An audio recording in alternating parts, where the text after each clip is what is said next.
Hey everybody, have you considered starting a podcast? We here at Screwball highly recommend Podbean for getting your podcast out to a larger audience. Podbean has given us the ability to easily bring you Screwball each and every week on all of your favorite podcast services. Use the link podbean.com/screwball to sign up and save up to 35% annually. You can also use the link podbean.com/pro/screwball to sign up for a business subscription. Happy podcasting.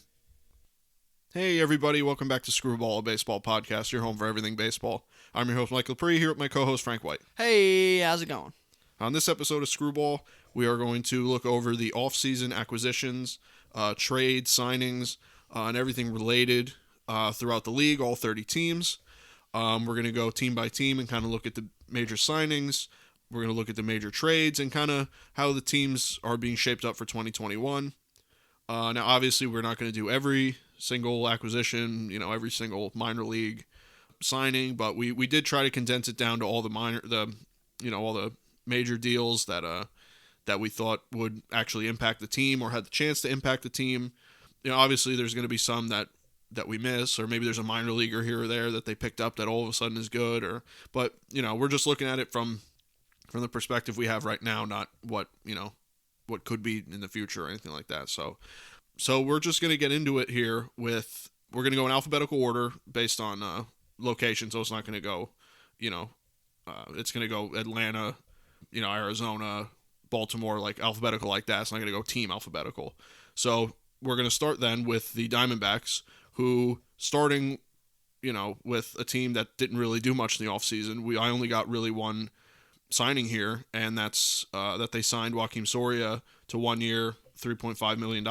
They did that about a few days ago, or at least made it official a few days ago. But other than that, Diamondbacks have been pretty quiet. I know you put a rating scale kind of on these teams and how they did in the offseason. So what would you? I mean, it's only one real big move to go on. So how would you even look at the Diamondbacks or offseason? Yeah, so the Diamondbacks have been in a weird spot for years now. They kind of feel like they got some talent, so they try, they get rid of it, they trade it away, but then they sign other talent and kind of stay competitive. I don't know, like they're not going rebuild, but they're not really doing anything. So that's kind of where they're at, as we've seen with Goldschmidt trades and some guys like that, Farmer Marte. But they signed Soria, who's a good bullpen guy. He's pretty decent. I gave him a C grade for the offseason so far, just because they didn't do any crazy signings to go spend money on, even though they're not going to win. Or odds are they're not going to win, so they didn't go spend money to kind of waste it. But they signed a guy here that, once the season gets going, they could probably trade, at least get something back, a young player or something like that, to a team that's going to need bullpen help. Yeah, so I gave him a C just to, they're like, okay, we didn't spend money, but we got someone we could trade away later. Yeah, that's true. I mean, it's a pretty inconsequential deal for the Diamondbacks. I mean, it's not like Joakim Soria is going to make them a West contending team. But yeah, like you said, it's just, it kind of fits what they're doing. They're not really, it's not like they're going for it, so there's no reason to sign all these guys. So it's just pretty whatever. So next we got the Braves. The Braves were a little more active than the Diamondbacks because they are, they're a good team. So I got 5 transactions here. In November, they signed Josh Tomlin to a 1 year, $1.25 million deal, as well as Drew Smyly for a 1 year, $11 million deal. They also signed Charlie Morton for a 1 year, $15 million deal. And then in the new year, they signed Pablo Sandoval to a minor league contract. I just figured he's been a bigger name in, kind of recent baseball. So you never know, I guess, with him, but I don't know. I feel like Pablo Sandoval at this point you kind of know what you're getting out of him. But he was a big name for a while. So I guess maybe they could catch lightning in a bottle. I don't know. And then just recently, their most recent major move is Marcell Ozuna. They signed back for a 4 year, $65 million contract. I think that's obviously maybe next to the Charlie Morton move. It's probably the biggest deal for them, adding that big back in their lineup. Defensively, Marcell Ozuna is good, but it's more the bat you want. So I thought overall, they did okay with the offseason. They got some pitching. They got Ozuna back. They already had a good offense, so it wasn't like they had to beef that up anymore. And that, like I said, Charlie Morton's a good signing. King Felix went, but he didn't even pitch for them, so it's not even a big deal there. So the rotation's looking good, and Ozuna's back. So I thought the offseason as a whole was pretty solid. Yeah, the Braves, they did kind of what they had to do for the most part, help a rotation that they kind of needed help last year. as we seen when Cole Hamels was hurt and Felix opted out, and then we had Soroka got hurt, so they kind of needed some pitching help. So they went out and got that in somewhat of a cheaper fashion. Josh Tomlin should be decent for him. Drew Smiley, I think, is actually a good move because he can, he's always shown some potential at times to be like at least the bottom end of a rotation or come out of the bullpen. And Charlie Morton's going to be a good signing. He should be like in the middle of the rotation there. But the playoffs come, he kind of has a track record there. Keeping Ozuna was huge though because they didn't make a big upgrade at third base. People thought Renato and stuff like that they can get at third base, but instead they went out and got Ozuna and kept him, and that's going to be big for them, just to keep that offense chugging along. And they'll make a move, I think, once the season gets going for a pitcher if needed. But I gave their offseason grade so far a B, just because they did pretty much what they had to do, but there was no big flash, no big huge splash move, starting pitching wise or anything like that. But they kept the train going essentially. Yeah, I agree. It was good for them, and like you said, there was no flashy. It wasn't like there was anything that was really like whoa unexpected. So it was good for them, and we'll save it for the predictions episode, but I think they'll be in good shape. So now moving on to the Orioles, they had 4 transactions here. Starting in December, they traded Jose Iglesias to the Angels for right-handed pitcher Garrett Stallings and right-handed pitcher Gene Pinto. They also picked up Freddie Galvis for 1 year, $1.5 million. They traded away Alex Cobb to the Angels for, I'm probably going to butcher this name, second baseman Jahmai Jones. And they also just recently picked up Felix Hernandez on a minor league deal. Again, I mentioned earlier Pablo Sandoval. Felix Hernandez is obviously getting older. I think that's a pretty significant move for the Orioles. I think he's going to probably have an impact there, even if it is, it's a minor league deal, but I expect him to be on the major league roster. They got Freddie Galvis. He'll bring some talent there, but the Orioles are kind of like a meddling team. They're just kind of going to be 4th or 5th in the East, and there wasn't much that they could do, and I feel like they just did enough just to keep get the young guys up and then maybe make a run for it. But right now there's no reason to go sign a bunch of guys, so they kind of did what I expected them to do. Yeah. The Orioles, some of these bad teams that we're going to go through here are expected bad teams. Some of them kind of did a good job with what they had to do. I thought the Orioles really did a pretty decent job. They got Galvis, who's a guy who teams want. So when he comes in, he's a veteran, so he'll come in and help some guys, and keep get the culture going. But when the season comes, they'll trade him and get something back for him. King Felix, you don't know what he's gonna do.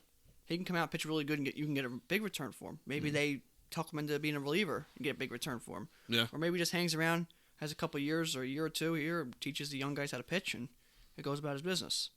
And they traded Alex Cobb for Jones. You said that was a good trade for them. I think Jones was the Angels' 7th prospect. Oh, okay. Angels obviously have a low prospect, farm system. So I would say an average team's farm system in the middle somewhere, he might be like a 10 or an 11 or something like that. Yeah. He's not that great. But Cobb's, obviously Cobb's, an established pitcher. But I thought the Orioles maybe got a touch more than they could have with that. So they got that out of it, and they traded Iglesias for some pieces. So I mean, they kind of did what they needed to do. I gave them a B grade just because they got some more pieces they could trade later on, but they also got pieces who are going to help them kind of teach and grow. Yeah, I agree. They did kind of what they needed to do. I thought it was a pretty good offseason for them. Mostly uneventful, but to them, it probably will shape things for the future. Yeah, it's going to turn to small moves, small trades later for money or level prospect or whatever it is. And then one of those guys hits, you get a couple of your big prospects, and you get one of those guys turn into a rotational player or something like that, and all of a sudden your team's deep playoff bound in a year or two. Yeah, you never know. I mean, they got some nice pieces coming up, so you never know. Yeah. So moving on next to one of the other AL East teams is the Red Sox. I got 5 transactions here. Starting in December, they signed Hunter Renfroe for 1 year, $3.1 million. They signed right-handed pitcher Matt Andriese for 1 year, $2.1 million. They traded away a player to be named later to the Yankees for Adam Ottavino and Frank. Is it Frank German or Frank Herman? Or I think it's Frank German. I think. Okay. There's no accent bar over there. Yeah, I haven't seen anyone say his name, so I'm just assuming. And then just of recently, they signed. They made the Kike Hernandez signing official, 2 year, $14 million, and they signed Garrett Richards to a 1 year, $10 million deal. Red Sox are a team that are they're looking like they're starting to think about rebuilding. Maybe, I mean they're kind of in a weird spot. They ever since losing Mookie Betts, they kind of been in a weird spot where the offense is okay, didn't really produce at all last year. The pitching was abysmal last year. They'll get Sale back, so that'll make up for a little bit. So it's kind of weird to how to judge for them what to do. But I thought the Kike Hernandez signing was good because that's a guy that fits Boston, like the kind of player I think fits Boston. Garrett Richards, I thought that was a pretty good deal because I think he's still a pretty good pitcher, and for $10 million, like maybe it's a little more than he's worth, but I think that for a team that needs pitching, I mean, it can't hurt. The Adam Ottavino deal is obviously works for them because they traded away nothing for him. And Matt Andrees, Hunter Renfroe, those are guys that'll just fill some roles, but overall nothing like earth-shattering. But I think for a team like the Red Sox, who are kind of stuck in the middle, I don't see them really competing for the East. So I guess for what it is, they did okay. But I'm not really sure what their big game plan is. Yeah, I think the Red Sox, they a couple of these guys here, good move. Garrett Richards is a potential pitcher. He's got good stuff. $10 million is, I think, a touch more because you got to think Kluber got 11.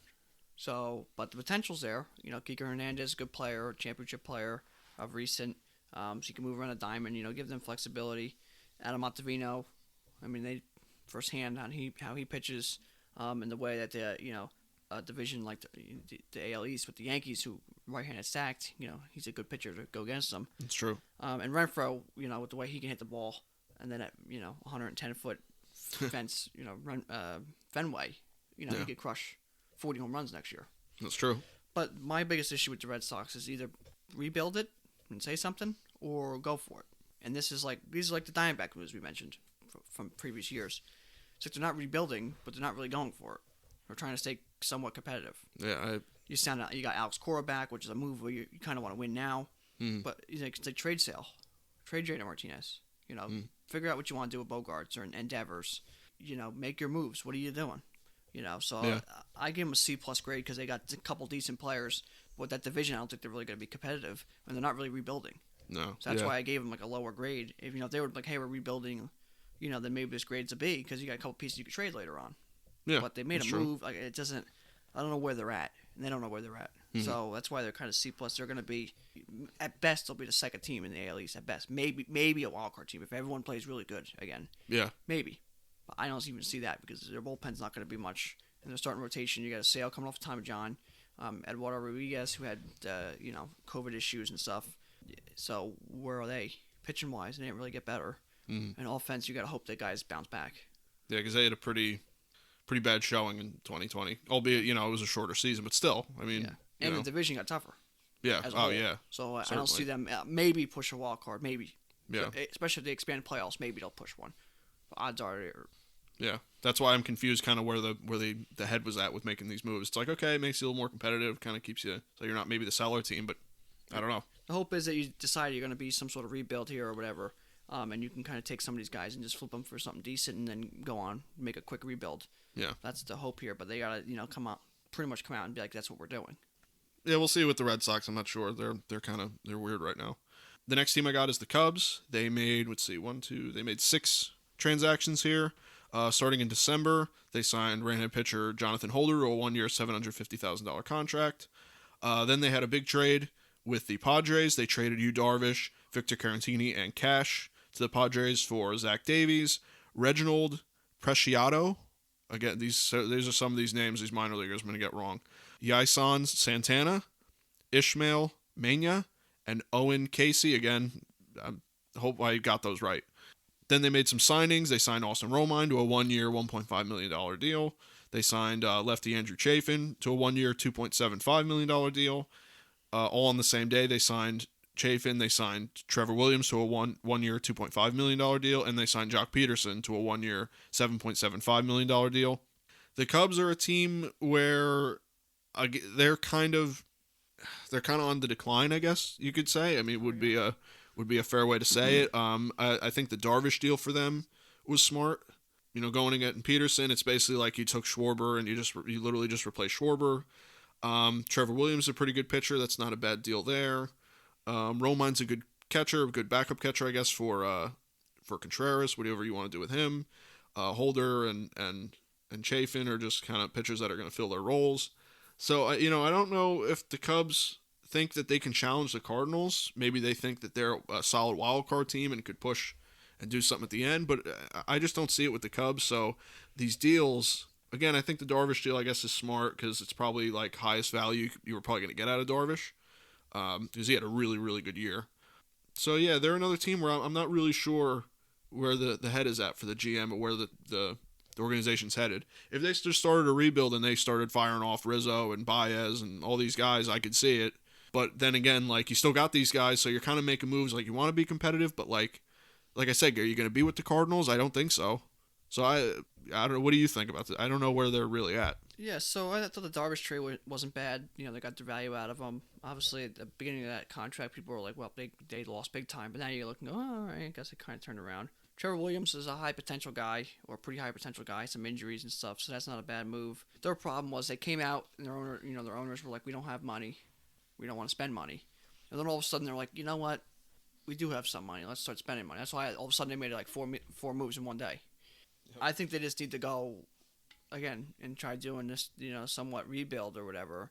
But their window was shorter than a lot of these teams like the Astros and stuff because they sold the farm to win one World Series for a good reason. They had a 100,000-year drought they had going on. Yeah. So they kind of did it, I mean, you said the Astros did similar, but the Astros kind of were somewhat decently smart and kept things kind of open and willing to pay some money. Mm-hmm. So the Cubs kind of selling out big time to win one World Series and then not really wanting to spend too much money, shorten their window.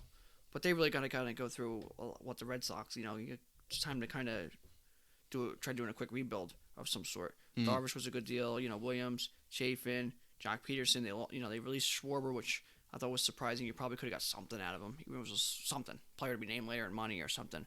So I gave him a C overall, just because they really didn't get better. They didn't trade Chris Bryant. They didn't trade Rizzo. They didn't trade Kimbrel. They didn't really do anything too much, and they're really not going to be much competitive. So again, they're similar with the Red Sox, where it was like you just didn't. What are you doing? Yeah, exactly. So the Cubs are just stuck in the middle with the Red Sox, and they got to figure out what they want to do. And these moves didn't really. The first move with Darvish, you go, okay, that kind of shows what they want to do. But then you sign a couple guys, and you really didn't trade anybody else. So it's like, well, like what's the plan? And this is all coming back to our first team, the Diamondbacks. What they did for those couple years was the same thing. Mm-hmm. Trade away some talent, but then sign some talent and kind of stay in the muddling. Like, what do you? I'm not saying you got to be full rebuild. Like, let's have 20 wins this year, but it's got to be like, hey, we got to have a couple down years, 60, 70 wins, and do a quick rebuild, or try floating. Best thing you could do, what the Yankees did, you kind of float around 500 for 2 years, and then kind of have your rebuild. But not every team can do that. I don't know if the Red Sox and the Cubs farm systems are really ready for that, but who knows? But you got to kind of make a decision. Yeah. Right now you're just messing with fans, and these are two fan bases that they want answers. They want them now, especially Boston. Cubs before they won was well, but now that they won, they're a little easier on them. Yeah, of course. So they're a tough spot. They just got to figure it out, and then I don't know what they're doing. The Cubs, they should have money. Yeah, you would think. That's not I don't understand. They just tore that apart, and but they're not really tearing it apart. I don't know what they're doing. Yeah, they should be good. So on the other side, you got the Chicago White Sox, who are heading in the other direction. They made 4 significant moves here starting in December. They traded away lefty Avery Weems and righty Dane Dunning to the Rangers for Lance Lynn. They signed Adam Eaton to a 1-year, $8 million deal. They signed Liam Hendricks to a 3-year, $54 million deal, and they just recently signed back Carlos Rodon for a 1-year, $3 million. On top of, Tony La Russa is going to be at the helm this year. I have no idea what his contract looks like. I don't know what he's signed to. But, so, all things considered, they're already a young, up-and-coming, I think they're a really good team. You add Lance Lynn, who, if he pitches like he did for the Rangers last year, you got a really good starter there. Liam Hendricks, at this point, if he pitches like he did with the A's, is an all-star closer. Adam Eaton adds some depth. You get Rodon back. You had there's more depth there in the rotation. So overall, I think the White Sox were already good, and I guess they just got better because I don't think they trimmed too much fat. What was it? They lost Nomar Mazara maybe, which essentially just gets replaced by Eaton. So at least like position-wise. They lost Colomé. Yeah, so Hendricks, which is a similar replacement. Yeah, and you could argue that you got the better deal out of having Hendricks, depending on how highly you view Colomé. So I mean, overall, I think the White Sox did well for themselves. Obviously they could have done better, but I think they're already a good team that probably didn't need to play too much with what they got. So just adding a little bit here and there, it looks like they did, and adding, it's mostly pitching, which is kind of a little bit more what they need to focus on. I think that they did okay for themselves. Yeah. They could have done better, but I think it was okay. Yeah, I had the White Sox getting Eaton. I thought was great. Eaton's been around a little bit. He's just won recently, so he's a winning player, veteran now. At this point, he can kind of show the ropes to some of these young guys. Hendricks, a guy who's on a team who was just all scrappy underdog guys. Now he's coming to a team that's ready to win, so that's going to give them another edge there. A guy is going to come with a different background. Yeah, Rodon, I think, still has a very good potential, very good slider. Some injuries in the past. They released him at first to then sign him back to a deal to save money, which I thought was smart. Trading for Lance Lynn, you just hope he's, could just have similar numbers. It's hard to have the same year, but if you can have similar numbers, I mean, that's going to turn into a really good deal. I have him at an A because the team was ready to go and they made moves in the right direction. Again, kind of kept the train moving. Like I said, with the Braves, made a little bit more, a touch more higher moves, higher name moves than the Braves did. That's why I gave them an A. But they're going to be a good team, and for a few years here, they're going to be really good. Yeah, I expect them to do very well in the Central and hopefully make some deep runs in the playoffs. They're a good team. So next I got the Reds. They started their offseason in November with a trade here with the Rockies. They traded away Robert Stevenson and Jamison Hanna to the Rockies for Jeff Hoffman and Case Williams or KC Williams. Then they also trade away Raisel Iglesias and cash to the Angels for, is it Noe Ramirez or is it Noe Ramirez maybe? Yeah, No Ramirez. Yeah, I'm not sure. And future considerations, which hasn't been, they haven't resolved that yet. They also signed Dwight Smith Jr. to a minor league contract, and they just recently, just was made official today, they signed Sean Doolittle to a 1-year, $1.5 million deal. The Reds are interesting. I don't know what the objective was with these moves, especially the Raisel Iglesias thing. They're in a weird spot, especially they didn't hit a lick in the playoffs, and they just lost Bauer. So I don't know, I think their offseason was pretty rough. Doolittle, I guess, is one of the only bright spots here. Maybe you get something out of Dwight Smith Jr., but I don't know if he's going to make such an impact that it changes that whole team around. I'm really kind of disappointed by the Reds, if I do say so, especially when the Cardinals got so much better, which we'll obviously get to in a little bit, but they didn't do enough, in my opinion, to get them to that next level and make them that playoff team. So I think that I don't think they did that well, personally. And we were pretty hard on the Reds last year because we were so high on the Reds. And it's a team I always kind of liked, the Reds. And I was very upset with them. They got D. Gordon. That's a good move. Sean Doolittle. That's a pretty good move. Traded Iglesias away.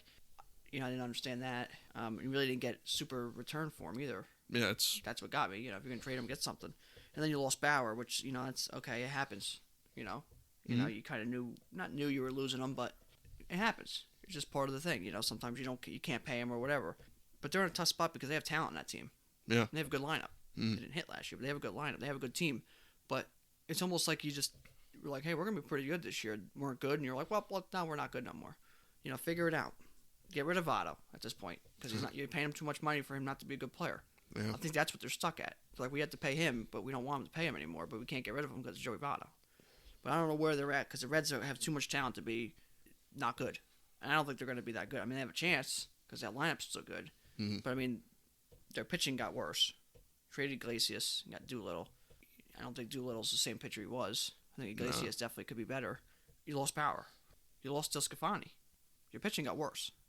They didn't do anything to fix it. No. So I gave him a D+ because that's a team I thought was really could have contended for a World Series last year if their hitting was close to what it could have been. Yeah. But now they're way gone the wrong direction.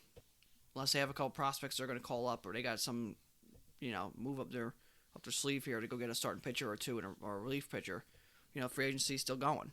Yeah. They can go get a pitcher like Paxton or something and add to that rotation, and then maybe a relief pitcher, a decent one, and then a journeyman guy, and maybe put something together. Then all right, maybe that increase it. But right now, it didn't make any sense.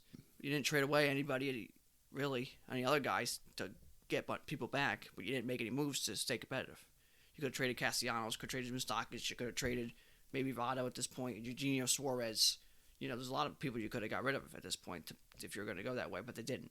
So I'm not quite sure where they're at, and just disappointed because I kind of like the Reds, and I like that franchise, and I love that stadium, and had hope for them last year. And it was disappointing last year, and we ripped into them. Yeah, I know. It comes from a place of love. Yeah, I want to see them do good, but yeah. So it's a shame. I don't know whether they could be good. Don't get me wrong. There's good talent on that team, but with that division, with the one team in that division being good, and the other teams all being they're kind of all in the same spot. Chaotic. Yeah. You never know. But you're just disappointed. That's all. If you're a fan of them, and if you're a baseball person, you're just like, well, they just didn't do that great. But if you're someone who actually has any likeness to them, you're like, well, that's just not good. Yeah, I agree. It's just whatever. Anyway, moving on to the next team. I got the Indians. They started really with their major stuff in the new year in January. They made the big deal trading away Lindor and Carrasco to the Mets for Andres Gimenez, Ahmed Rosario, Josh Wolf, and Isaiah Green.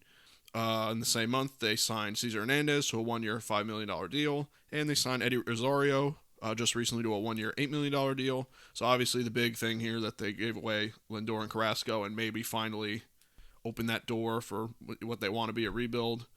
I guess we kind of all saw it coming with Lindor. Right here I don't have the prospect listing or how good these guys are. Obviously we know Ahmed Rosario and Andres Jimenez. I'm not sure how they did prospect wise with the other two guys. So I guess for them it worked out because Lindor's only got 1 year left to control. It's what was the point? Carrasco, I don't know how many years of control he had. Maybe it worked for him too.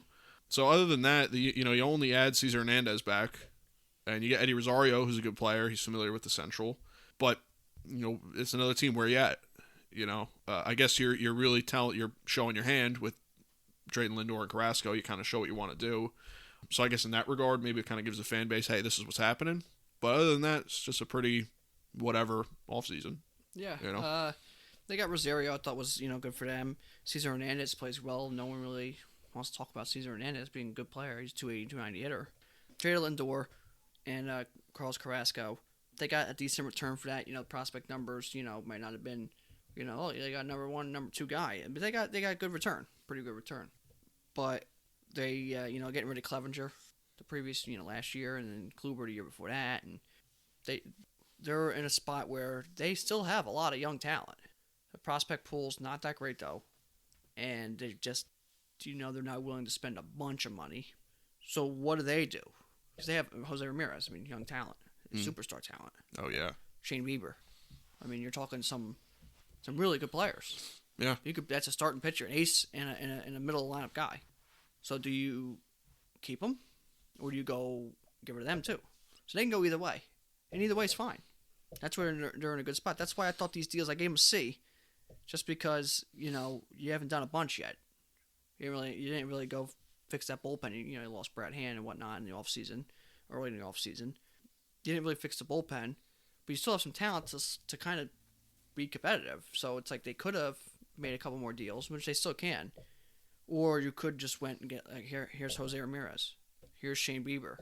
Yeah. Now we have a top 5 farm system. Or here's a couple moves. Now we're in the hunt. Mm-hmm. Now we are a wild card team, maybe pushing for the division. So I give them a C just because they can go either way, but they haven't shown which way they want to go yet. And I think that's okay. They just need to do it. Like they kind of waited with Lindor. That's what they're probably going to do here. They're going to wait, and finally come up with an answer, which might have hurt them a little bit with Lindor because you would have traded him last year. You might have got a little bit more return.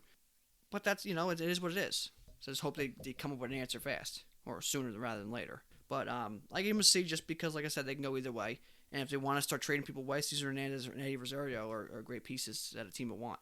So it's true. Get a little return for them. That's always the thing. If you're gonna be bad, get a couple people. And hopefully they'll do decent. You trade them away and get a little return for them. Yeah. And just kind of keep recycling players until you're ready to go. Because one of those guys turned out to be great. Obviously, boom, now you're really good. Or a couple of them turned out to be pretty good rotational players when you're ready to go. Yeah, we'll see what they do. I thought that everyone kind of knew Lindor was going to end up going at some point. So other than that, not much really. No, that's why, like you said, the C. So yeah, we've had talks about Lindor and the Indians for a long time. Mm-hmm. We've kind of been upset with them. Yeah. Because they never made a decision on what they want to do. They finally traded Lindor. Now they have to make that final decision. Yeah. Do we go for Ramirez? Do we maybe just get rid of Ramirez and keep Bieber because he's really young? What do we do? You got rid of Clevenger, which was a young somewhat young pitcher. play Zach? Are you keeping him? You had some issues with him last year. So it's like they're in a flux spot, but they can go anywhere. And that's what's a good thing with them is. And if they want to go with it, let's be good, they have two great pieces to go with. Oh, yeah. They can make some big moves with those guys. Yeah. So, you never know. Yeah. We'll see what happens with them. So, the next team is the Rockies. There's really only 2 transactions here worth noting. They're both trades. One is the Reds trade, and I said previously, which was the Jeff Hoffman trade. And then the big one, the more complicated deal that just happened last week, is Nolan Arenado and cash, which I believe was like $50 million or something like that, going to the Cardinals for lefty Austin Gomer, third baseman let me see if I can do this. Elehuris Montero. I probably butchered that. Right-hander Tony Losi, shortstop Mateo Gil or Guile, and righty Jake Summers, right-handed pitcher, I should say. So they got a return of 5 players. So they got a return of 5 players.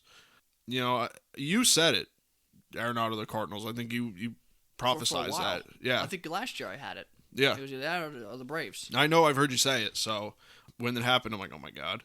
But I guess I'm not super surprised, but I was a little maybe surprised by the speed at which he signed the contract with the Rockies, and now he's traded.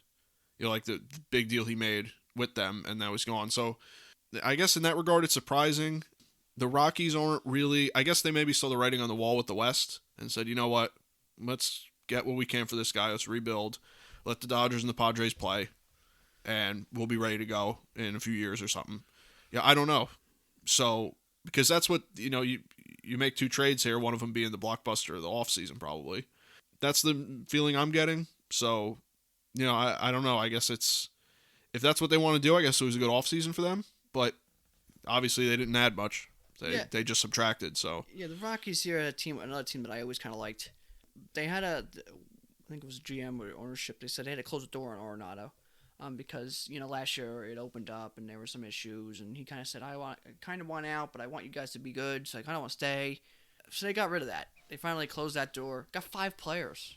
I mean, none of them like super number 1, 2 prospects, but all pretty good prospects. You know, if you want to say, you know, they're all, you know, B+ to B prospects, B- prospects. That's just good. It's 5 of them. 2 of them are rotational. One's pretty good. Boom. What hurt them was the fact that they've had a lot of prospects just not really develop, especially pitching.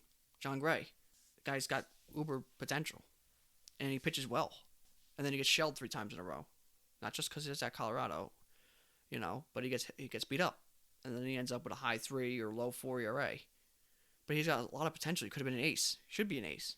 Jeff Hoffman, you know, we mentioned in getting traded. He was a top prospect guy. You know, you have Brendan Rodgers, who's still there. So far, a little bit of playing. He hasn't really looked all that great yet, but yeah, it's still quite early on in there. David Dahl, let's let him walk out the door. Didn't make sense. That was one of your better players. You know, you still have Charlie Blackmon, who's an older player at this point. Still good, but, you know, going on the older side, you just trade him. Wade Davis didn't work out. Dana Murphy retired.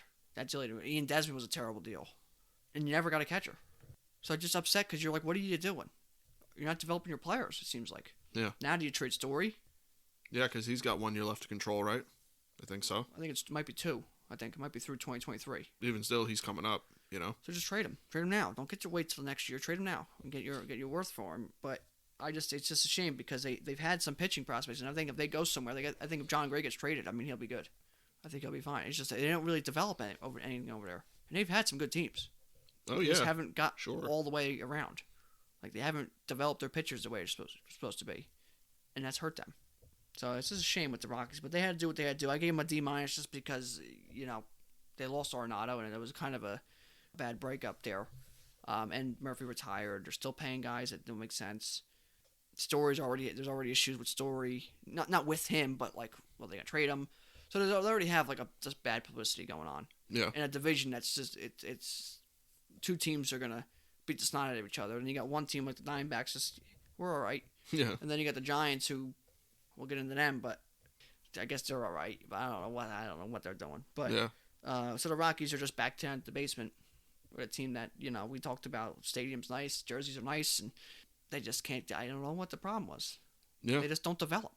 Yeah, it's been like that for a little bit here. And you're not going to tell Trevor Bauer or Verlander or Garrett Cole or Brad Hand or those relievers, hey, come pitch for us. No. Where the ball's going to fly out. Yeah. No, I'm not doing that. Yeah. If the offense is solid and going to be solid and consistently solid, but if you could develop 2 young pitchers, and they pitch pretty good there, you'll convince one of those guys. Yeah. But you got to develop pitching there to be good. And then sway a couple guys to go. But you're not just going to sway a bunch of guys to go there because, people still have that in the back of their head that the ball's going to jump there. And the ball does jump a little bit there, but, not quite as much, I think. But it's just the field's so big in the gaps. That's what hurts them. People think, you got to make the field bigger because the ball jumps. But now the gaps are just as triple every time you hit the ball. I don't know. I just, again, a team that I always kind of liked, and they just, it hurts me to see them going to be bad again. And never really got a chance to go somewhere. Yeah, because it would be nice to see Arenado and the Rockies and Story and all them. Oh, yeah. They had a hell of a lineup. Yeah. And then you had Danny Murphy and, Ryan McMahon never really blossomed much. And you had David Dahl, who's really good. And Brendan Rodgers coming up. And Charlie Blackmon. And who's the center fielder, a real fast guy to have? Garrett Hampson, who's like, if you want to give him an MLB, video game number, he's got like 99 speed, you know. Mm-hmm. It just never developed. And it's a shame. So that's where I'm at with them. But I gave them a D- just because they never really took anything in other than they traded Arenado, got 5 players. But, bad publicity right now out there. Yeah, it sucks for them. I mean, obviously the Cardinals are happy. I'd be. But moving on to the next team, we got the Tigers. Only got 2 transactions here of any note. They started in the new year, actually, just recently, like the last week or so. They signed Wilson Ramos to a 1-year, $2 million deal, and they signed Jonathan Scope to a 1-year, $6.1 million deal. Tigers are a team that aren't going to be competitive in the Central. Highly doubt competitive for a wild card. So these deals maybe make them a little bit more, give them a little beef in the lineup. Ramos and Scope may not give you much at all defensively, but in the lineup they'll help you out. So it's just kind of for them. I guess it's a little bit of a fine offseason. I don't know. Yeah, it's like whatever. The Tigers, and actually last year, I think with the COVID shortened year, actually hurt them because I thought last year they had a pretty good offseason where they made some moves where like, hey, these guys are going to play decent and we'll trade them away. We'll get some, get our worth for them. But with COVID and stuff, that kind of hurt the ability to. But this year, they got Robbie Grossman, decent little player there. Jose Urena, young pitcher at the Marlins had. Oh, yeah. Yep. Wilson Ramos, they got him for pretty cheap for a guy who was really offensively a really good player. And Jonathan Scope, who's offensively really good, and I think defensively he can kind of snap back to being better. I gave him a C+ because a couple of these moves, they could trade those guys. They can trade Ramos to a team. They can trade Scope to a team. They can trade Grossman to a team. Urena's young enough to keep. Yeah. Scope's pretty much young enough to keep around. I think the Tigers are going to be really, really good. I don't want to get into it too much. They're going to be really, really good really, really soon. Maybe not this year. I would say that's almost pretty safe, not this year, but really, really soon. They're going to be one of those teams that just snap. And you're like, wow, they're pretty good. It's not going to be like, hey, they're going to be good next year. I think they're going to snap and be like, well, they're good this year. Yeah. So I guess for what they want to do, I guess it's fine then. They're waiting on their guys. And they got some pitching. Oh yeah. And a big ballpark. They got some pitching coming. And to be honest, once Miggy's contract kind of goes and that kind of filters itself out, money will come back. Got some players there. Yeah. They got some pitching. Yeah. They got. So and they got a catcher too coming up, which is great. You got a pitcher and a catcher. Pitchers and catchers coming up together. Great. They're going to be good really soon. But these couple moves here can just kind of. Urena could end up being a guy who stays around, Scope maybe, or you trade him, get a couple pieces for younger pieces or whatever. They're going to be ready to go here pretty soon. So I gave him a C+ just because it was, it was all right. Yeah. Just kind of kept it going, but it could be a bigger offseason if they want to trade some of these guys later in the year. Yeah, maybe the offseason starts to ramp up after this. You might also see offseasons get affected because of the whole COVID thing. So maybe deals that they wanted to make or money they wanted to spend kind of slides back a year. Because a lot of I don't know if people listening, but a lot of these have been 1-year contracts. So you're going to see a lot of these. Coming up. Yeah. No one's going to sign a 5-year deal when they can go, well, let's see what the CBA says, and they raise the money and they raise the revenue sharing and all this stuff, and you're like, well, I just signed a deal when if I would have waited 1 year, I could have got 7.5% more money. Yeah. Revenue sharing and all that crazy crap. But so no one's really going too crazy unless you're getting a big deal. Unless you're getting what you're worth. Yeah. Like Yamamoto and Springer and Zuna. Yeah, the big boys. Zuna I thought took a little less money, but you know what I mean. Yeah. Unless you're getting your money, what you want. It's smart to just take a 1, maybe 2-year deal. Yeah, so to move on to the next team after the Tigers, we got the Astros again, just 2 moves I thought were really of any note. just recently they signed Michael Brantley back, 2-year, $32 million deal. He's a great player, so I thought that was good. And they signed Steven Souza Jr. to a minor league contract.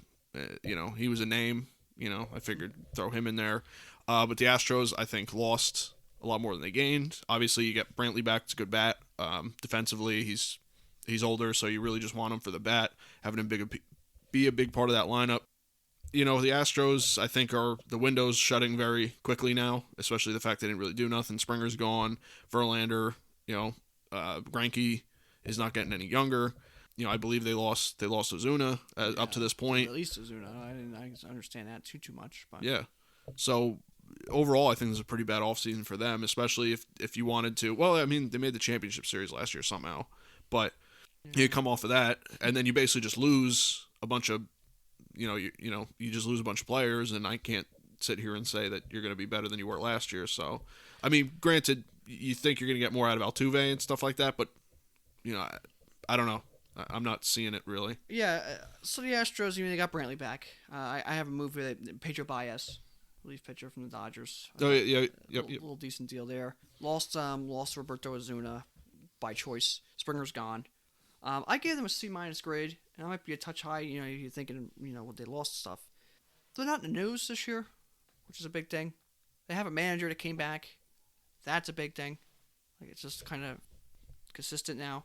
You gotta hope, if you're Astros and whatever, you gotta understand that Altuve should have a better year. Yeah, you would hope so. Alvarez back. Even though it's not an off-season move, you're just gonna get him back. I gave him a C- because they still have a little bit of talent, but they're out of the news. They didn't do nothing crazy. They didn't blow the team up. They didn't spend a bunch of money. They still have a couple of decent prospects, so they'll still be, they'll still be there in the West. That's pretty open. But I gave them a C- because they could have done more, but so far they just kind of sat there and just like, let's just stay out of the news, which is probably the better thing they could have done. And we'll see. They still have talent in that team. It's just, they still got a lot of talent in that team. Move-wise, they didn't do too much. Brantley and Baez are not bad. But it's just pretty much staying out of the news and just being consistent this year, other than fluid and crazy stuff going on, which is going to kind of help them maybe settle back to earth. Yeah. Well, what helps them is the other team that they were rivaling with for the division really didn't do nothing either, which we'll get to. Yeah. And one thing, if fans do come back, a home game for them might really do them good. Yeah. Have their own home fans either one boo them for what they did, which I don't think is ever going to happen. No. But just maybe give them a little cheer or something, and maybe just kind of like cheer them up almost. Yeah, I know. Yeah, they were pretty. Not saying that I want that because it's what they did, but just for their sake, for themselves or for Astro fans, maybe just kind of like, hey, we're still here for you. So that might help them too. Maybe not be public enemy number one this year. So. Yeah, no, that's a good point. I like that. Next up, we got the Royals, who made more deals than I thought they would. So starting in November, they signed Michael A. Taylor to a 1-year, $1.75 million deal. They signed lefty Mike Minor to a 2-year, $18 million deal. They signed Carlos Santana to a 2-year, $17.5 million deal. They signed Greg Holland to a 1-year, $2.75 million deal. And they signed Wade Davis back for a minor league contract.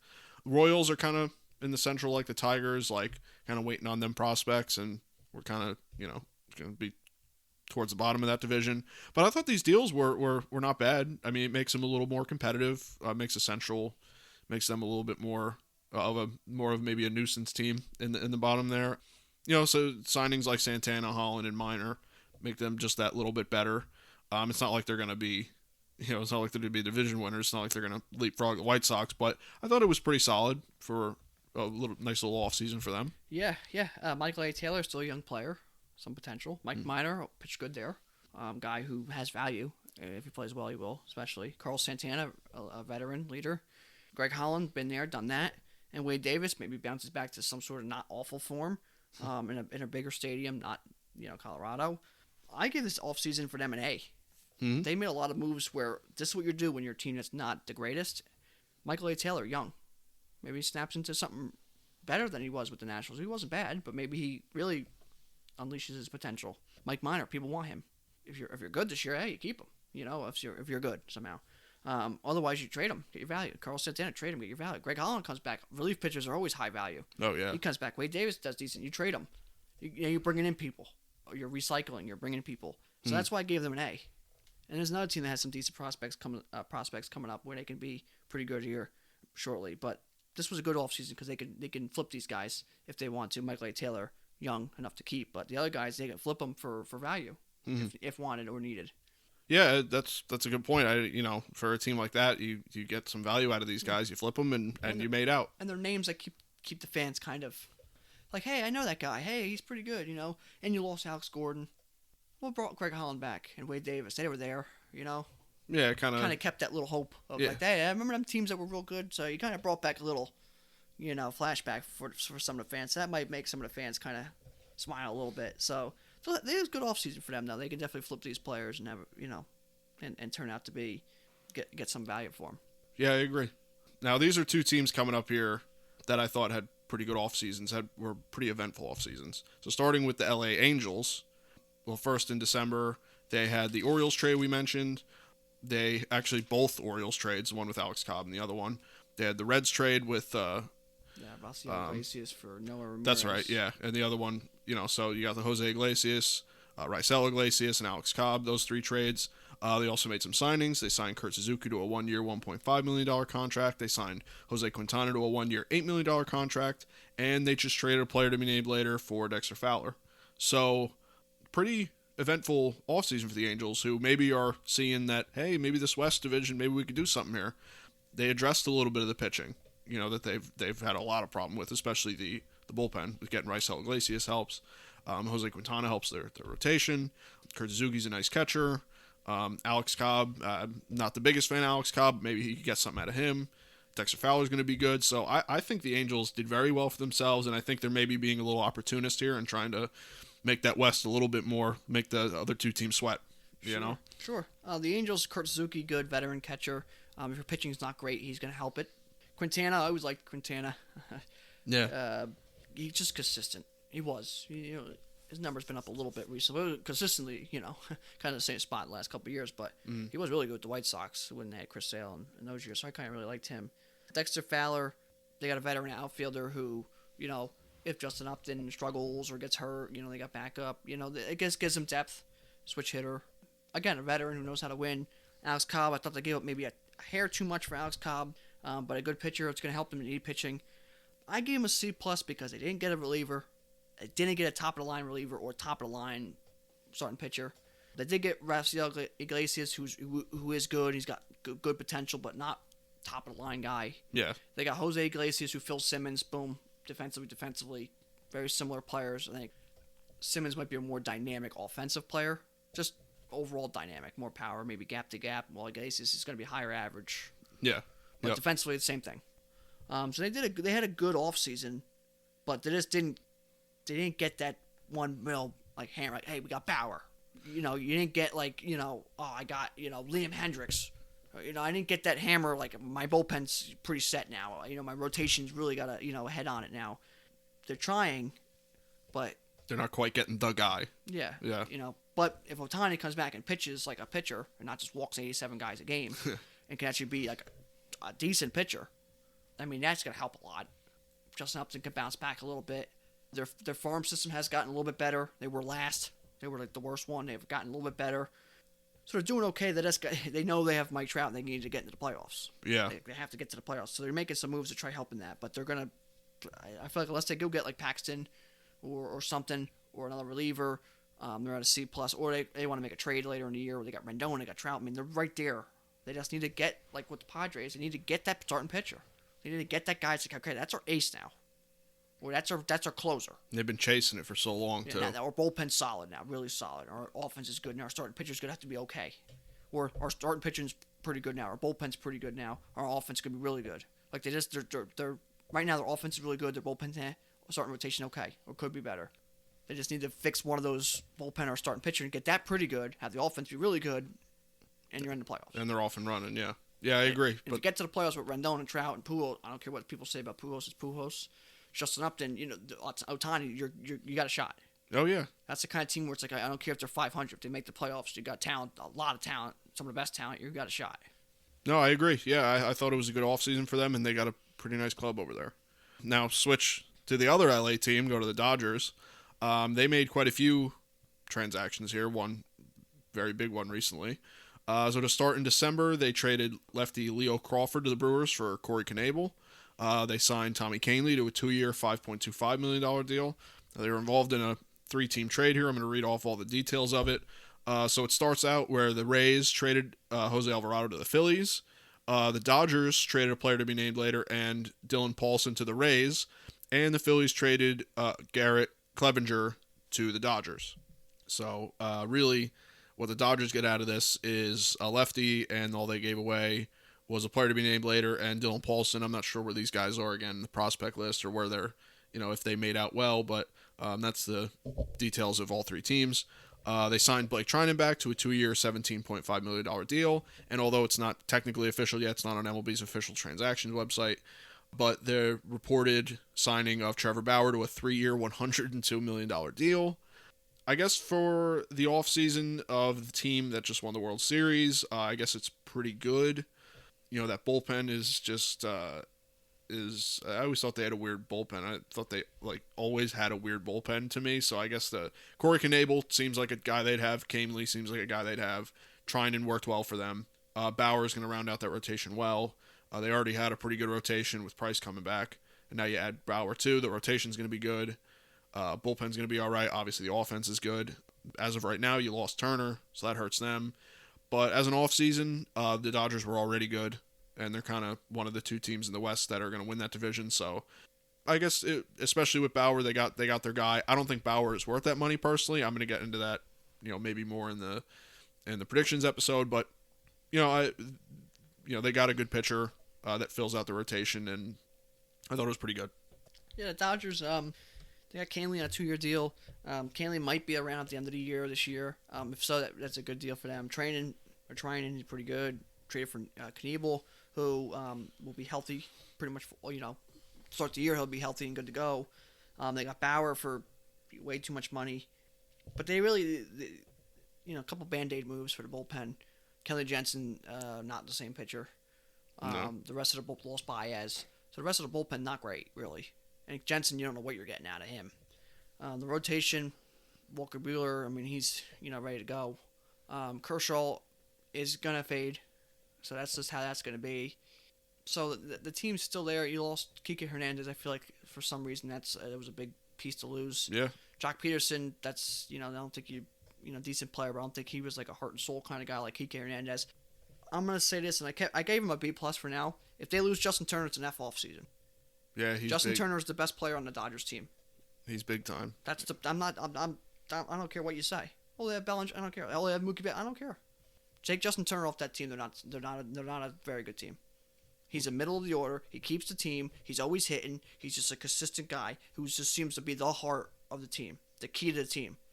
He might not be the best overall talent-wise, but he's the best that the Dodgers can have. If he's not there, they're not the same team. If he's hurt, they're not the same team. So if you don't sign him, they're not the same team. Might still be good, but you're not the same team. Yeah. He's the key. So if they don't get him, it's an F off season. It's a good point. But right now I think I'm a B+ because, believe it or not, they buy their players. Remember that concept with the Yankees and Dodgers and Red Sox have higher payroll over the last 10 years? I thought that was, only the Yankees bought players. But Dodgers buy their players. There's nothing wrong with that, but just understand that other teams do it too.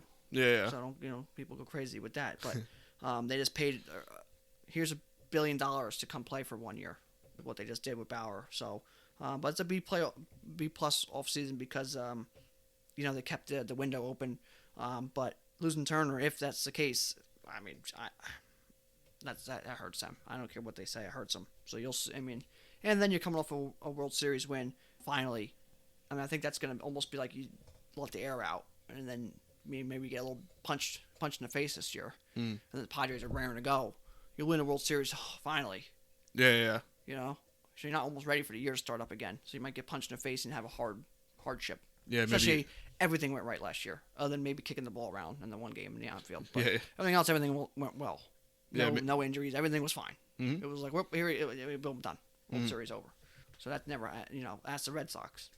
Yeah. They had the one year, nothing could go wrong. And then the next year, Alex Cora's fired, and the team's terrible. We'll see what happens, but I thought they did okay for the offseason. And like you said, I thought Turner was always kind of going back, so I'm surprised it's taking this long. We'll see where he goes, but I got one team I hope he goes to. To move on to the next team, the Marlins. Lit it up. They signed Anthony Bass to a 2-year, $5 million deal. That's it of really any note. So, Lit it up. Young team, going to be good, but they didn't exactly light the world on fire in the offseason, so it's just whatever. Looking at my notes here, I have, they signed Anthony Bass, C- I gave him. Just because the team won a little bit last year, and I feel like he could have made a couple smaller moves, which is still time. A couple smaller moves has kind of kept the thing kind of going in the right direction. And then maybe trade him away or, stay somewhat competitive. But trade him away, get some pieces, and kind of turn that rebuild into... Because they're on the edge, kind of about to flip that, I think, pretty shortly, to being like, hey, we're kind of getting ready to go. I think a guy they could have maybe got was Lester to help that. Someone like that, veteran, kind of help that. Maybe Justin Turner, a guy that helps that kind of flip over. But they haven't done really anything yet. And they were playing pretty good yet last year, even though they were kind of ahead of time. And they might still be ahead of time. Maybe that's what their thinking is. But I feel like you could have just kind of helped turn that, flip that rebuild into like, hey, we're time to start going now. Yeah. So I just thought that was kind of iffy with them. But and then just releasing or designated for assignment Jordan Yamamoto, I believe his name is. Yeah. He was part of the Christian Yelich deal. I think so. Yeah. I didn't understand that at all. Just get rid of him. Just dump him. Like Jose Arena, I wasn't a big fan of just dumping him either. But Yamamoto, especially, it just didn't. Yeah, I'm not sure. It's kind of surprised me. But I'm on C- because they really didn't do anything. So yeah. Well, this next team, other than one move, is kind of the same deal. So the next team's the Brewers. Like I said previously, they made that trade with the Dodgers with Knebel. And then just recently, they made their big signing of the offseason up to this point. Colton Wong, they signed to a 2-year, $18 million deal. Good move for them. I think Colton Wong's a great player. That's obviously a great acquisition for them. I mean, the Brewers are kind of sitting in that weird cluster of teams in the Central, where they're not quite the Cardinals, but they're not quite the worst team. So they're just kind of there, and I think I don't think Colton Wong changes that, especially in 2 years. But Colton Wong's a good player, and I guess you take him away from the Cardinals, so I guess that's a win. Yeah. So it's just whatever. Another whatever kind of offseason. The Brewers being in a somewhat open division, I mean, the Cardinals kind of slammed that door shut. But being in a somewhat open division and a team that, pitches like garbage. I don't know what else you could say. They pitch like garbage for multiple years. Even when they went to the playoffs, was it 2 years ago? People say, they're a really good team. No, they're not. They don't pitch. So you got to be able to pitch. As a lick. They don't pitch. They did nothing to help that. Colton Wong's a great player. I give him a C- because it's still somewhat time to fix some of that pitching woes, but you didn't help any of the pitching with what you needed. And you had Hiroa, or whatever his name is, Keston Hiroa, who plays second base. And you got a second baseman, but he's a good player, so you'll figure it out. But they didn't get pitching, and that's what you need. Just gave him a C- because they didn't really do anything to really hurt the team, but you really didn't improve the team in areas you needed to really improve at all. So I gave him a C-, and I don't know what they're gonna do. So they got to get pitching though. They for sure. Bad. They need pitching bad. Yeah. The next team is the Twins. They signed righty Hansel Robles to a 1-year, $2 million deal. They signed J.A. Happ to a 1-year, $8 million deal, and they signed Andrelton Simmons to a 1-year, $10.5 million deal. Twins are a very good offensive team. Andrelton Simmons helps. Pitching wise, a little rough, and they're really not making their fans confident in their postseason performances, not making other MLB fans really scared of the Twins when they go into the playoffs. So I don't know if they did enough here to really make that jump, especially in pitching, to make that scary team in the postseason. Maybe it's just a big monkey they got to get off their back, and it's more of a mental thing, but they didn't do enough here for me in the pitching department. Obviously, offense was going to be good regardless of Simmons, but Happ's okay and Robles is okay, but it doesn't wow me. So for me with the Twins, they got Robles, J. Happ, Simmons. They lost the playoff game this year because of an error at shortstop. That's that move right there. That's the move. That's why he did that. Getting Cruz back, but Alex Colomé. They signed him, not official yet, but he's going to go there. That's a great move. Yeah, that is a good move. That is a lockdown guy who's just consistent all the time. Nobody ever wants him. I don't know why. Always good. I agree. That's really good for them. Lost Trevor May. I get it. Colomé, consistent. Boom, got him. Robles, got some stuff. help the bullpen a little bit. Starting pitching, you didn't do yet. You got J. Happ, could be at the bottom of the rotation, or maybe in the bullpen a little bit. They still can make a move for starting pitcher. I gave him B- because I think that really helped their bullpen, those two guys. And then getting Simmons to just, stop any shortstop mess they could have. So I thought they did a B- because there's still a little bit of time. But I thought they did so far so good. But starting pitching, you're right, they didn't really do much to really help that yet. But bullpen, I think they did a little bit to help that. Yeah. So we'll see. But I gave them a B- because there's time, but they did a pretty good job. Yeah, I agree. I missed some moves there, but yeah, That's the cruising, but the column A one's the Turner Yep. of that. Otherwise, it's like a C-. But getting column A really turns that their offseason grade so far. And then getting Cruz back, obviously. Yeah, no, it's a good point. Column A does make a big difference in that bullpen. Next team is the Mets, who arguably probably had the most, active offseason here. They had quite a few moves. So it starts in November. They signed Marcus Stroman back to a 1-year, $18.9 million deal. They signed James McCann to a 4-year, $40.6 million deal. Trade with the Indians that I previously mentioned.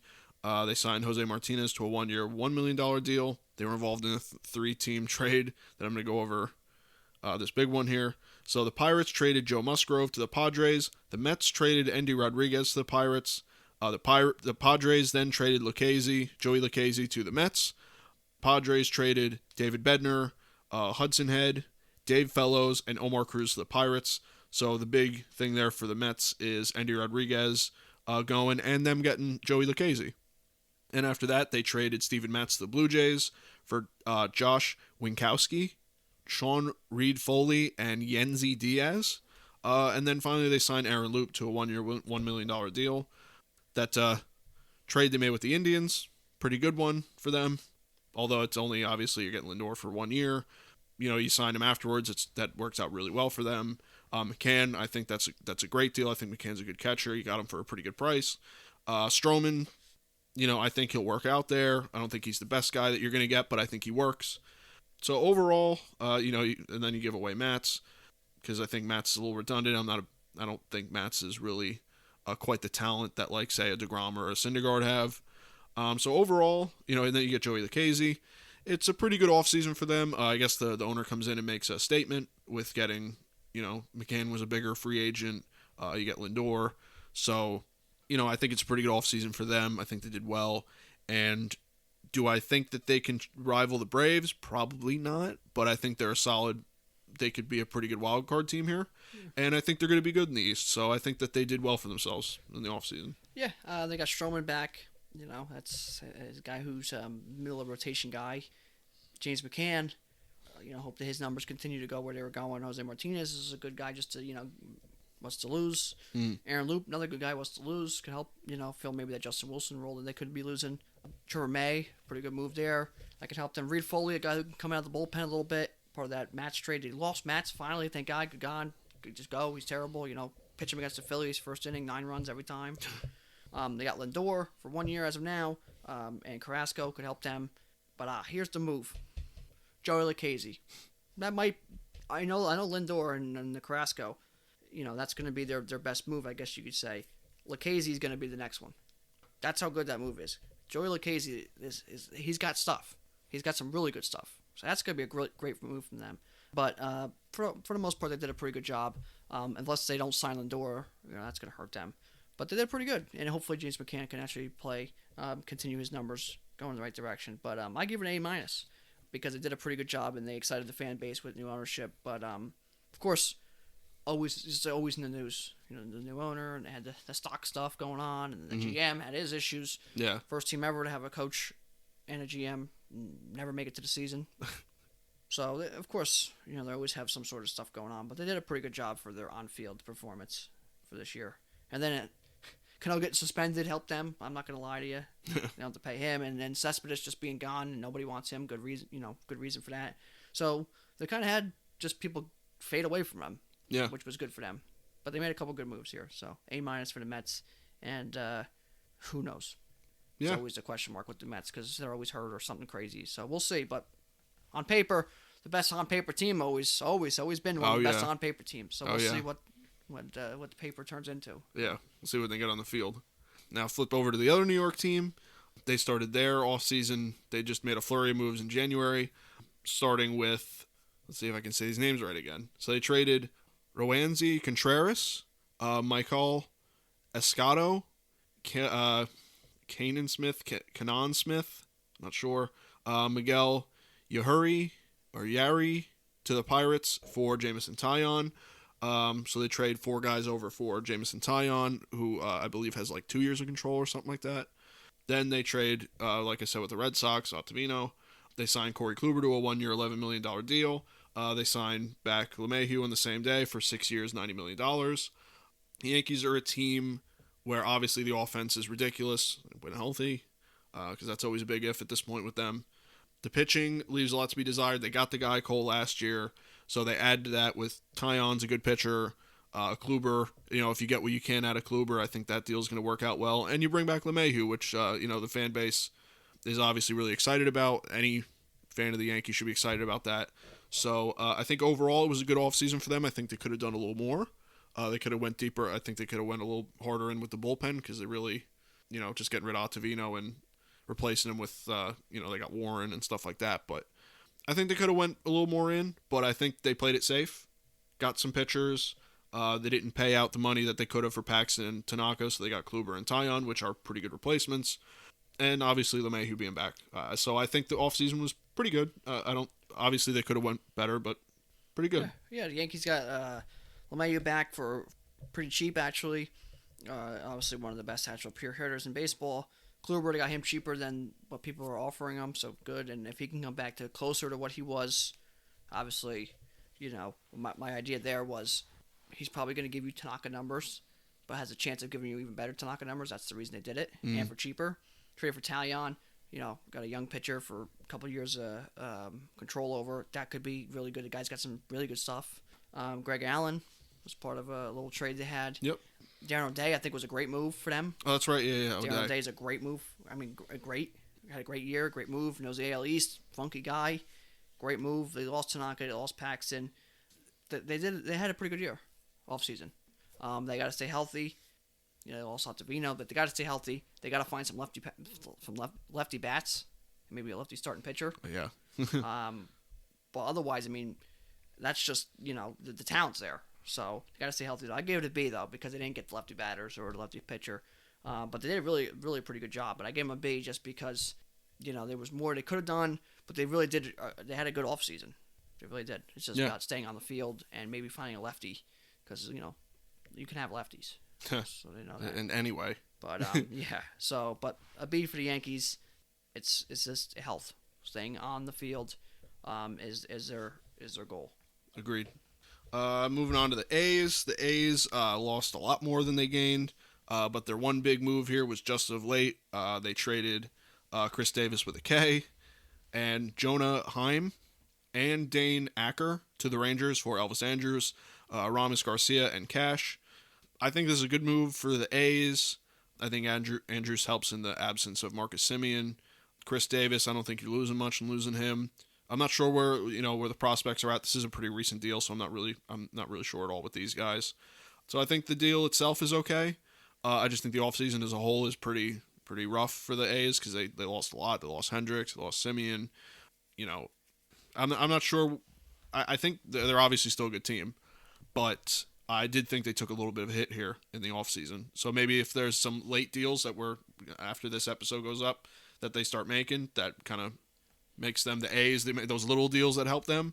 But other than that, I think they did take a little bit of a hit here. I think so. Well, the A's, they had the A's offseason that they always do. They got Andrus, probably maybe a touch more defensively than Semien. Semien's a little bit more dynamic offensive player. They're both pretty good offensive players. Semien just more dynamic with the power and gap-to-gap hitter. They brought Fires back. But there's moves out there that they can still make. And a move that I'm looking at them possibly jumping in is Justin Turner. That's something they could really get their head into. Cole Hamels, Jeremy Jeffers, Justin Wilson, Matt Shoemaker. Those are moves that the A's make. Shane Green. Yeah. Those are moves that the A's make.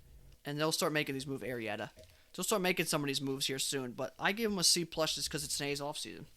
It's like no one knows, no one cares, no one talks about them, and all of a sudden there's 6 young guys, this guy, and all of a sudden they're 95 wins, and there they are again.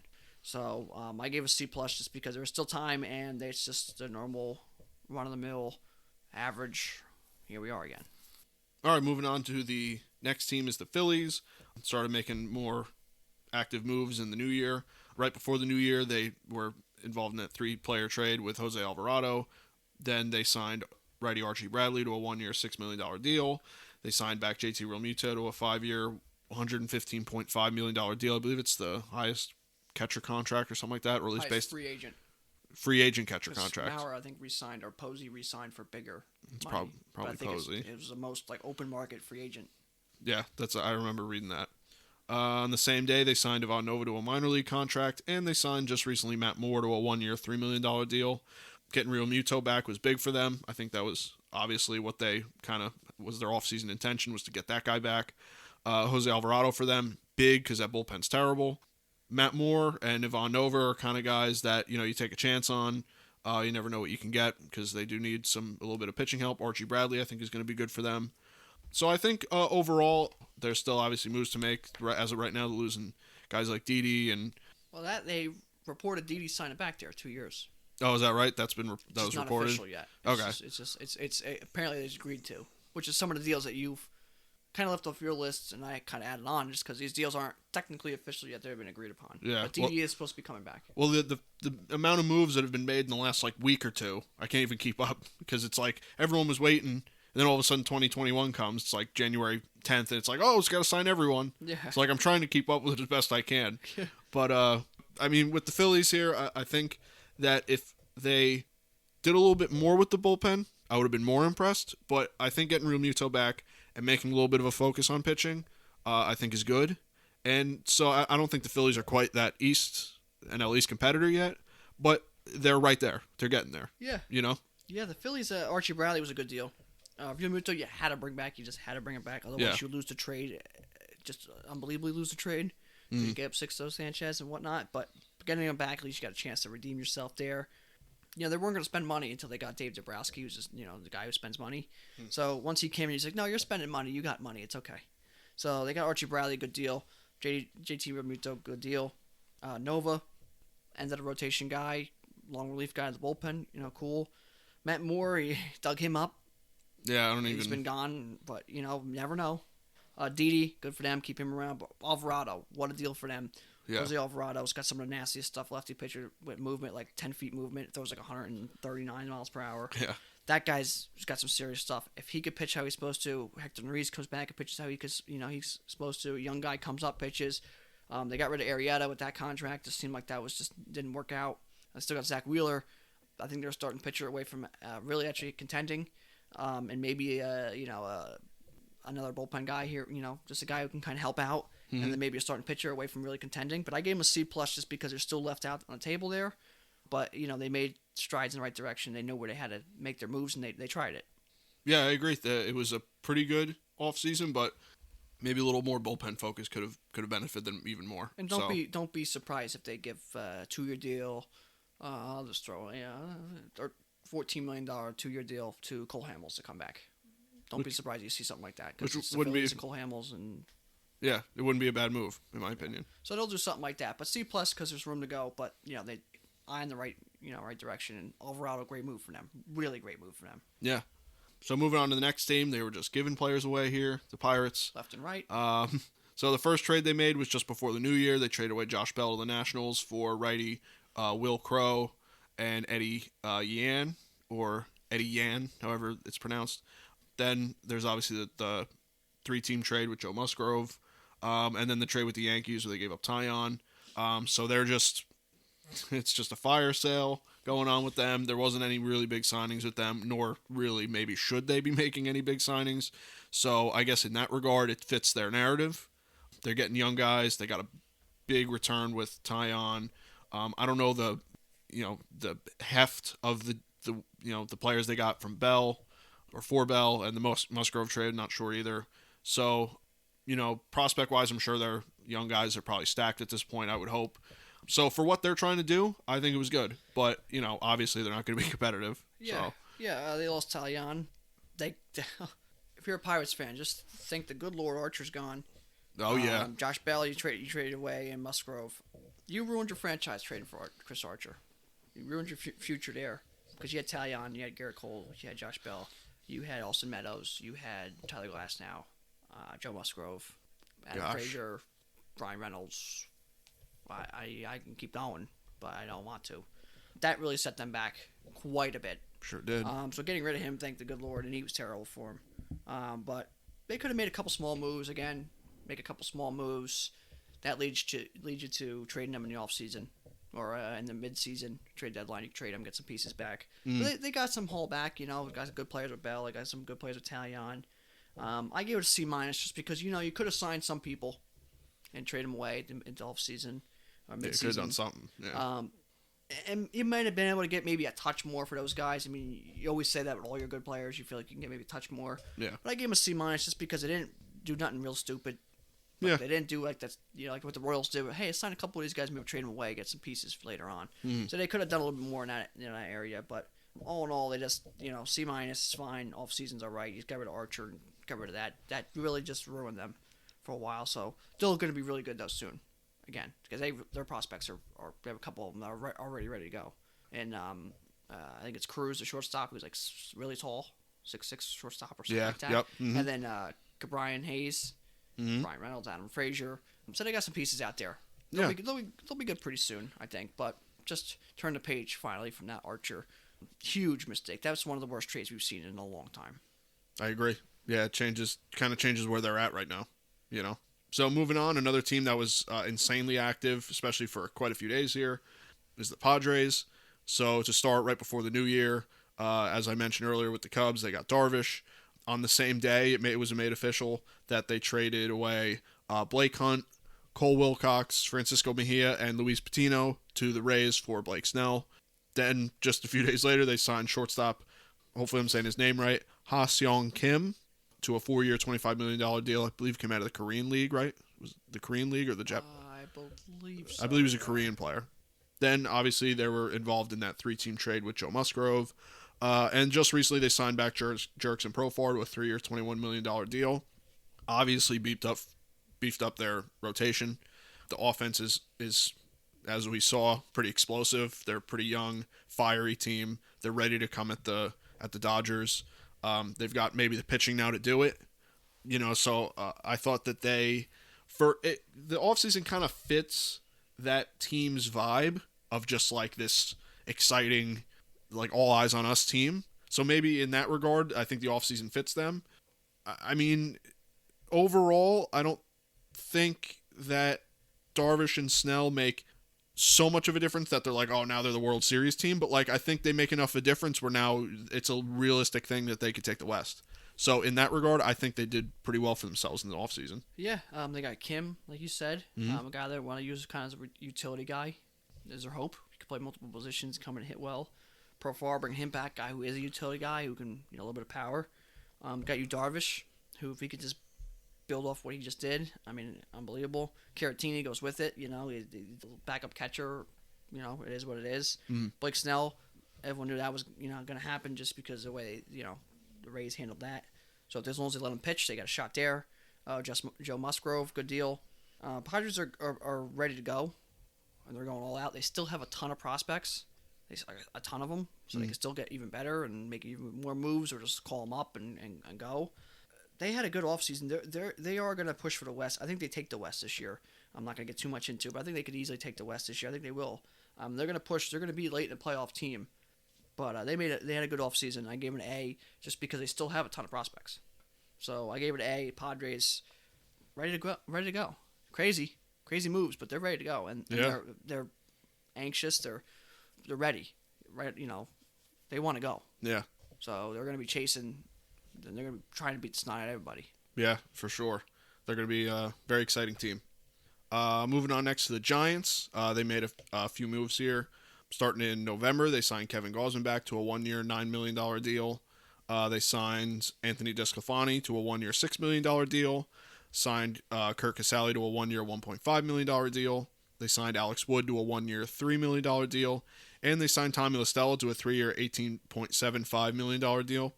Giants, this almost feels a little bit like the Royals, where it's like, well, it's like they're not really going to contend with the West. But they did some stuff to kind of make it a little competitive, make the team look good, and kind of keep them competitive out there. And maybe make the fan base, give them some names, and Tommy Listell is a pretty good player for them, and Gausman and DeSclafani. So nothing really like that jumps off the page at you, but I guess it's not bad. Like I said, it's a lot like these other teams that just kind of did some moves just to maybe change the team up a little bit and maybe get some pieces that you can trade or do some stuff with. So overall, not much to write home about, but not bad. Yeah, Kevin Gausman, good pitcher. DeSclafani, I think, is pretty good. Kirk Caselli's, pretty good fill-in or backup or, split-time guy. I got Alex Wood. Yeah. It's a guy, is pretty decent. Tommy Listella. My thing with the Giants is you're old. You got a lot of older players. Just kind of go. Just get rid of them and kind of restart this process. Posey's, got to go. Cueto's kind of got to go. Samardzija's got to go. Like, It's time to... Not that these guys aren't that great. Posey, obviously, numbers are way, way down. Almost useless. Really. That's just how it is. It's true. But it's time to go. But these moves here, good talent, maybe keeps you somewhat competitive in an extended playoff thing. But you can trade them away later on. And that's why I gave them a B-, because they were like, hey, let's get these guys. Good talent. Some of them are young. Maybe they'll do something for a couple of years. Otherwise, trade them away and recycle them. Yeah, it's not much to other than that, really, in my opinion.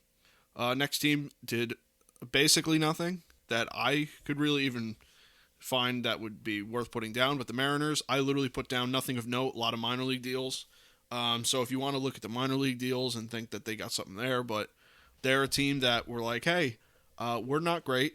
We're not going to compete in this division, really. That's fine. And that's just us. So I guess it's not the worst offseason because that's what kind of they want. But yeah, I mean, they could have done something. Yeah, I give them a D. And the reason for that is the Royals, I think, showed a good blueprint on how to do things with the Giants. Not great. Sign a couple of these guys. Hopefully they do decent. Sign maybe a young guy here or there for no money. Maybe he goes a little bit and turns out to be pretty good. Or recycle him. I just feel like the Mariners could have done that. Because they have some prospects on the brink. They're a team that could be pretty good here pretty soon in a division that's opening up.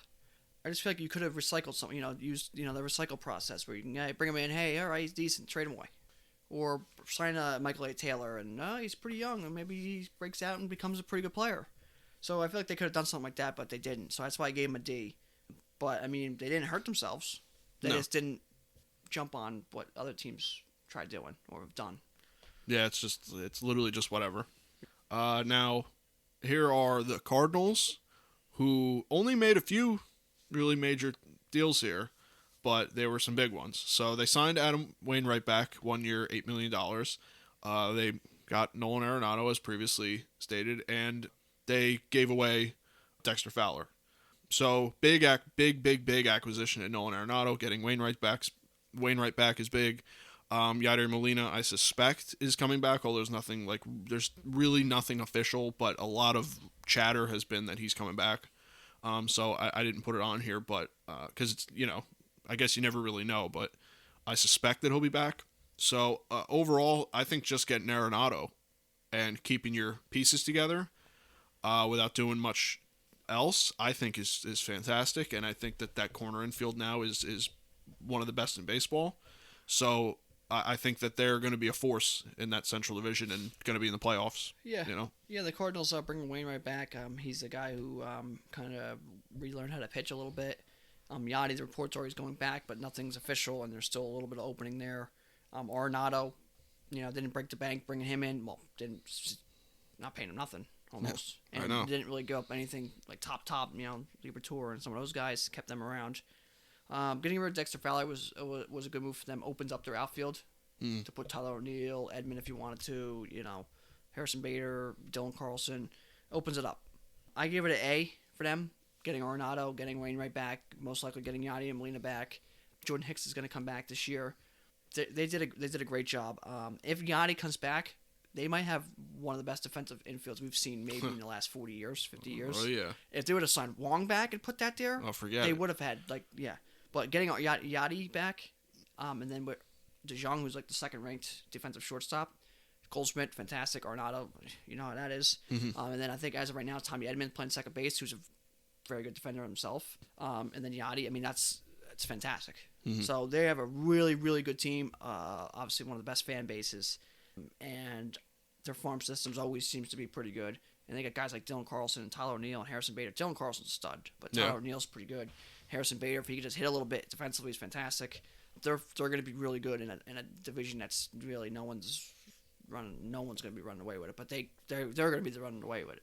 They're going to be the team that can run away with it.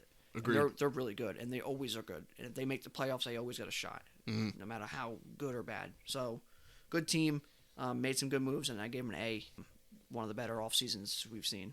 Yeah, I agree. It was just getting Arenado is fantastic. So they're going to be exciting. Next up is the Rays. So they really started with, they did a lot of trading here.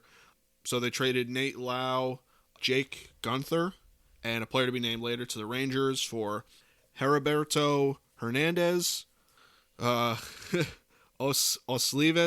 Basabe, and Alexander Ovales. They signed back Mike Zunino to a 1-year, $3 million deal. They signed Michael Wacha to a 1-year, $3 million deal. They traded Blake Snell away, as previously stated, and they traded away Jose Alvarado in the trade that I previously mentioned. They haven't really done much since then. In the new year, they haven't really done much. So, obviously giving away Snell is huge.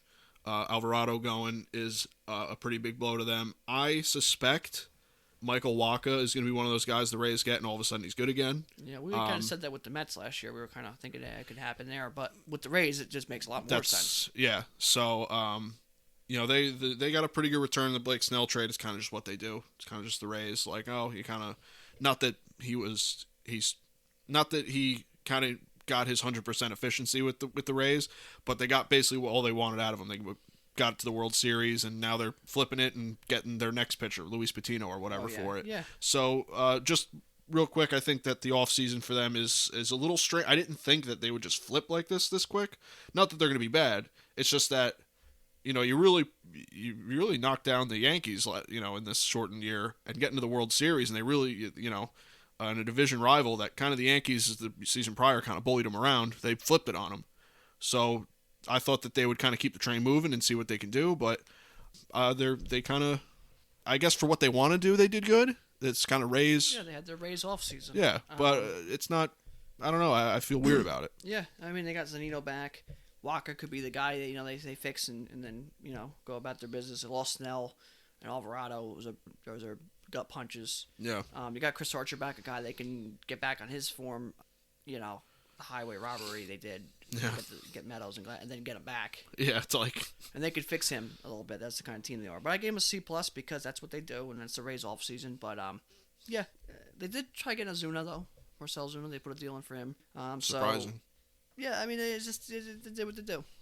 I don't Yeah. They got Francisco Mejia, who was a top prospect, so maybe he can become what he's supposed to be. But yeah, it's just ho hum for them. Yeah. So we'll see. We'll see what they do. But I got him C+ just because similar to kind of age, it's just what they do. Yeah, it's strange, but it's like you said, it's what they do. So I guess they got their own mind over there. Next up is the Rangers. Their first deal was the Lance Lynn trade. They traded him away, got Dane Dunning and that whole thing. As I previously just mentioned, the trade with the Rays. They signed David Dahl to a 1-year, $2.7 million deal. They signed Delano DeShields to a minor league contract. And just recently, they had the Elvis Andrus Chris Davis trade. Another team that kind of is just not really going to be doing nothing, in my opinion. I think trading away Lance Lynn was fantastic for them because there was no need for him, and they got a guy like Dane Dunning. Trade with the Rays isn't super consequential, but I guess it could help them. Signing David Dahl is weird. It's kind of one of those signings that I guess they want to be a little competitive. Same thing with giving away. It's weird. You give away Elvis Andrus, guess Chris Davis. It makes me kind of question where they're at, but they're just still going to be kind of the bottom of the West with the Mariners and just kind of just being there. Yeah. So it didn't. I don't think that changed anything for them in the offseason. Yeah. David Dahl is a great player. That's a great deal for them because they could sign him to a deal, keep him around as a younger player, or just deal him at the deadline and get something for him. Yeah. DeShields, the guy who's been there, keep him around. Elvis Andrus, they lost him, but he wasn't going to be the starter. They already announced that he wasn't going to be the starter. They're going to give a starting job to Kiner Falefa, who was getting to him. But they got Chris Davis, who can bat 247, hit 40 home runs. That's what he does. If he can get back to that. Lance Lynn was a good trade for them. Dave Dunning. Yeah. Or Dan Dunning. Dave Dunning? Dane Dunning, D-A-N-E. Oh, Dane. Well, that's why. Okay. Yeah. He's supposed to be pretty good. Fultonavich reports he's going there, and Yep, Nick forgot about Vincent. Guys who they can kind of flip and recycle. But I gave him a C because they just it was just weird. It just didn't feel like, all right, that's... Yeah, it was like, okay. All right. You got Rogan Odor going to be a backup now. Like, trade him. Like, Gallo, what are you doing there? Like, okay. Just kind of okay. Like, all right. Yeah. But I gave him a C. You never know. But Dahl's a great player. So, good for him. Hopefully he has a good year there. And maybe they flip him or keep him around for, the time they get good again. But just a C for them, just to ho-hum. Like, it was weird. Yeah, I agree. Last two teams here we got. First up is the Blue Jays. Made kind of a flurry of moves in this offseason. So to start off in November, they signed Robbie Ray to a 1-year, $8 million deal. Then they kind of started going crazy. They signed Kirby Yates to a 1-year, $5.5 million deal. They signed George Springer to a 6-year, $150 million deal. The Steven Matz trade, as previously, as I talked about. They signed Marcus Semien to a 1-year, $18 million deal. And they signed Francisco Liriano to a minor league contract. Just kind of shot in the dark, see what he's still got. I thought they had a fantastic offseason. I think they're really going for it. I think that they may even leapfrog the Rays if they have that good of a year, because they got some really good young pieces. I think that taking a chance on Semien with a 1-year deal is fantastic. Getting Springer is good for them. Kirby Yates, great pitcher. Robbie Ray, we'll see. Steven Matz, we'll see. But I just thought that the Blue Jays were already a pretty good team. They were already competitive and had a really good offense, and I just thought that they literally just got better. So I don't know, depending on health, if they're going to rival the Yankees for the division, but I could see them being a legitimate wild card team and maybe starting to climb the ladder and year after year kind of get better and better. Yeah, the Blue Jays had a good offseason. Robbie Ray could be really good if he limits the walks. Kirby Yates coming off an injury, but pretty much he's solid as they come. One of the better relievers in baseball. Mm. George Springer, a guy who can also stay healthy or away from the Astros and the cheating. Did he cheat? Did he not cheat? Whatever. If he can stay healthy. Steven Matz away from the Mets, maybe he turns a page because he is a high prospect and it was just not good for the Mets. Yeah. Semien, good player, but another guy just seemed like wasn't that great. Went to the A's. The A's fixed him, so now is he going to be able to keep that? Or was the A's to help him? So they got a couple question mark guys, but for the most part, they're good. You just got to hope that they can, be what they're supposed to be. Yeah. Liriano could be in the bullpen, spot guy, just a leader, a veteran guy, I should say. Vlad Jr. lost a bunch of weight, got in really good shape. That's going to help them a lot. It was a good offseason for them, though. I got a B+ because they made the moves. They didn't break the bank for these moves, but they made some good moves that could really help them. And they should be, it's definitely going to put them, a strong wildcard team every year, or this year, strong wildcard team, and compete for the division easily. But they're a strong wildcard team. Like, hey, it's going to be like one of the wildcard spots you can already write off. Blue Jays are in the playoffs. Yeah. That's kind of how these moves are made. And that's good for them. So that's a good offseason, a B+, and there's still a little bit of room they can go do things. Yeah, for sure. I thought they did well. And finally, the last team, who I didn't expect to have an offseason like this, but the Nationals. So first they made the trade for Josh Bell. Then they signed Kyle Schwarber back to a 1-year, $10 million deal. They signed Ryan Zimmerman back to a 1-year, $1 million deal. They signed Brad Hand to a 1-year, $10.5 million deal. They signed John Lester to a 1-year, $5 million deal. And just recently they signed Alex Avila to a 1-year, $1.5 million deal. I guess the Nationals are kind of, I wouldn't say going for it, but they're kind of trying to stay competitive. Josh Bell's a great acquisition. Brad Hand, I think if it was a little more years, I think the Brad Hand acquisition would be better. Lester, I think, is good for $5 million. I think that's a nice little pickup. Ryan Zimmerman's just a veteran, so I guess that was just it would be like if the Yankees signed Gardner back. It's just kind of like, yeah, it's just kind of like he's part of the team. You don't want to see him go anywhere else. Avila, it's a low money deal. He could give you really something. So I thought the Nationals had a pretty good offseason. I don't know if this puts them I don't think this puts them really at the level with the Braves and the Mets, or even, who knows, maybe with the Phillies. I mean, I think they have a pretty good lineup, and rotation. If everyone pitches to their ability, I think they have a good rotation too. So they are good. It's just maybe I'm seeing a lot of these 1-year deals as like all right, well, you got these guys for 1 year, but are you really going to do anything in that 1 year, Yeah. or are you going to trade them? So it was pretty good offseason for them, but I question like where they're at.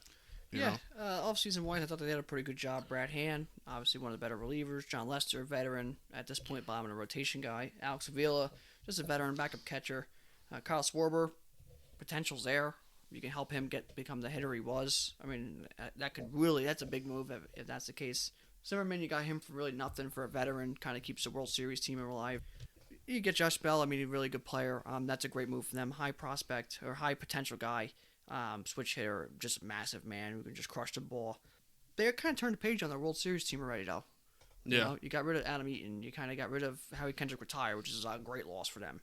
Kurt Suzuki's gone. They kind of lost a lot of pieces from that, Rendon World Series team. But you still got, Soto and Michael Taylor's gone too. But you still got Soto. You still got, Turner. You still got some good pieces. You still got Scherzer and Strasburg. And Scherzer just got, he's getting older. But if he could pitch, the rotation could be very good.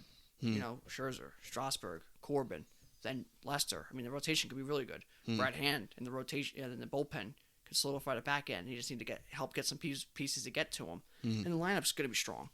So they definitely have a shot at being really good. Like, really good. They have a shot at being one of the higher teams. Oh, yeah. But they also have a shot at being middling or not good and then trading some of these guys away, which is okay, too.